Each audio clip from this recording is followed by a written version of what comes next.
Type of ground penetrating radar. So what it does is it sends radio waves in the ground, simply what you'd get, like I said, from a radio station. The technology behind radio waves is the lower the frequency, the deeper you can go, but the less resolution you get. So 100 megahertz can go down 40 feet and you can see something buried down there, but you're not going to get the resolution. And this machine is all frequencies from 100 to 900 all at once. So that's the new technology. It has a circular antenna where most antennas have a send and receive. This one is an array that's sending out signals all at once, and so it gives you a really good imagery in Tidewater, Virginia, which is really supposed to be hard, but we've had pretty good success. We received this machine about a year ago and have training on it. But I was talking to Dr. Johnson. As archaeologists, different sites, cemeteries, whatever you name it, foundations of houses. As archaeologists, I call us dirt surgeons, and each patient is different.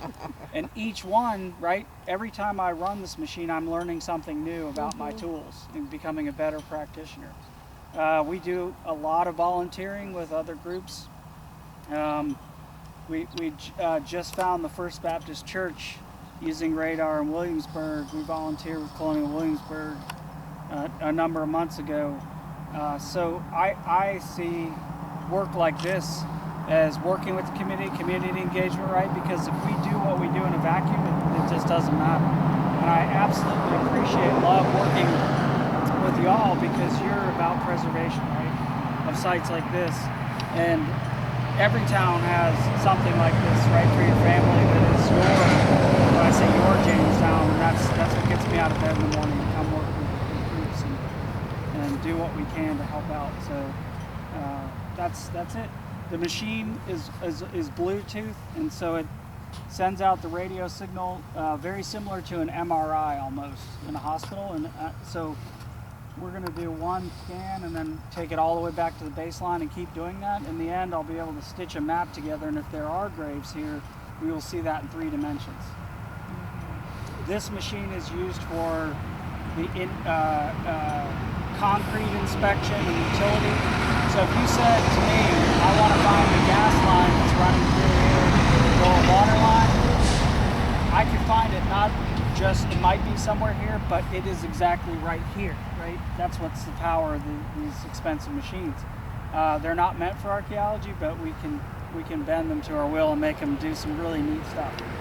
And that's where it comes in. If you call some guy out here to find your buried oil tank, he'll find it.